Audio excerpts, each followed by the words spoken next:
Hey, 2020 just began and now it's ending already. What the heck? What's up? It's the Culture Detective here investigating your favorite albums, and today I'm going to do an album review on the latest album from Miley Cyrus, Plastic Hearts. So, Miley Cyrus has been a singer, songwriter, performer, sometimes an actress as well in the past couple of decades. Of course, everybody knows that she started off as Hannah Montana, and she tries to break away from that innocent Disney kid image and try really hard to be edgy with I Can't Be Tamed, which is very tame. And then we have Bangers, where she tries to be very sexual, even edgier, and even more crazy, and it just didn't do well for her. It stirred up a lot of controversies, and the music itself isn't really that great.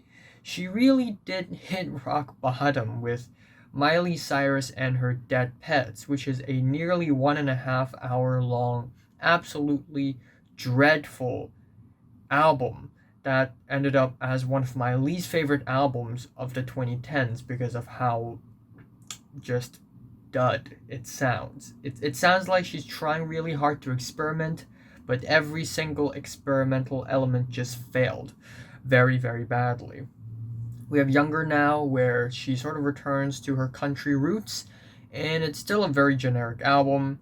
And then she came out with an EP called She Is Back last year, which is absolutely horrendous, in between the disgusting rap songs to the very repetitive, annoying pop songs as well.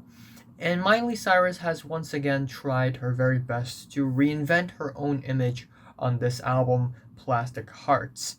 And this time she tries to do a bit of a vintage 80s pop rock vibe, and yes, trying to revive the vintage 80s musical vibe is not that groundbreaking or anything. The Weeknd has done it, Dua Lipa has done it, Carly Rae Jepsen has done it, many other people has done it as well.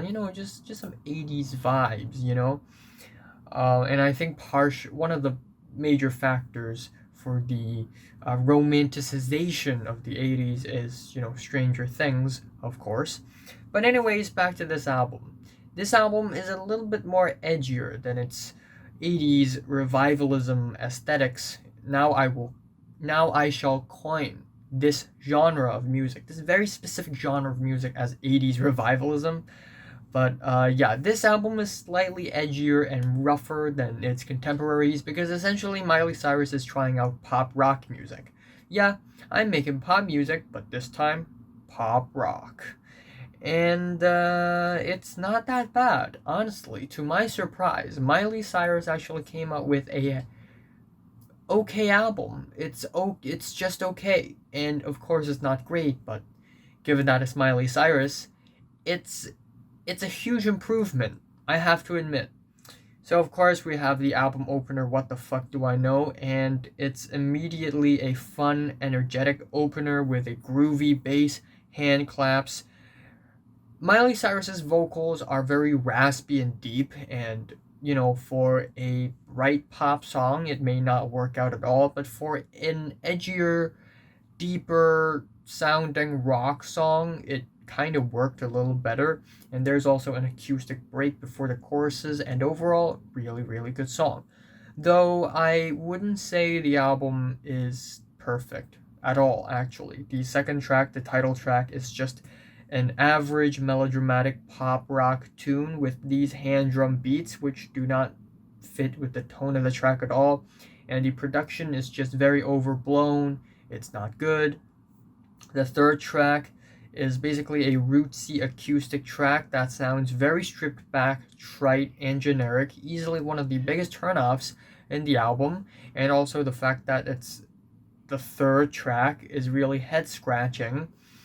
We have the track Prisoners featuring Dua Lipa, and yeah, while they have chemistry and it's not like a terrible song by any means, this track just sounds like a Dua Lipa song.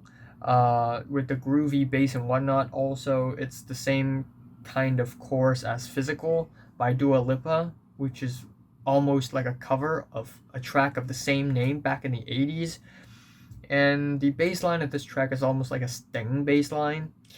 Anyways, the next three tracks are all pretty solid through and through. We have Gimme What I Want, which is a very slow, burning 80s synth pop with rough industrial beats like Nine Inch Nails produced them or something. And I also really like the bright sunburnt synths as well. The track Night Crawling features Billy Idol, and it's, while it opens off like a typical pop rock song with some 80s vibe sprinkled on top, afterwards we have an incredibly catchy and fiery, raging chorus, which is amazing, gothic synths. On top of that, a very cool feature from Billy Idol. And of course, we have the big single in the album, Midnight Sky, which is the absolute 80s synth pop track, and it's incredibly catchy. The beat is crunchy. I like the keyboards on this track as well. Overall, very engaging and compelling. But yeah, of course, immediately after three, fiery singles, of course, it's a wise idea to follow that up with a slow burn, except in this track, Miley Cyrus sort of ditches the pop rock sound and just makes a bland, boring pop ballad. The track Hate Me is pretty similar in that it's a really dumb, cliche, millennial pop song with lame lyrics and lukewarm 90s guitars, which are really forgettable. We have the track Bad Karma featuring Joan Jett, which has the heavy drums in the starts, as well as building guitars and moans, which I was a little turned off at first. It's very annoying to have someone moaning over your song over and over and over again for 3 minutes, but I see that as a pretty edgy aesthetic, and in the grand scheme of things, it actually works. We have the track Never Be Me, which is a distant, reverby, slow jam, and we have lyrics not being able to settle down, and it's just okay, not really all that great.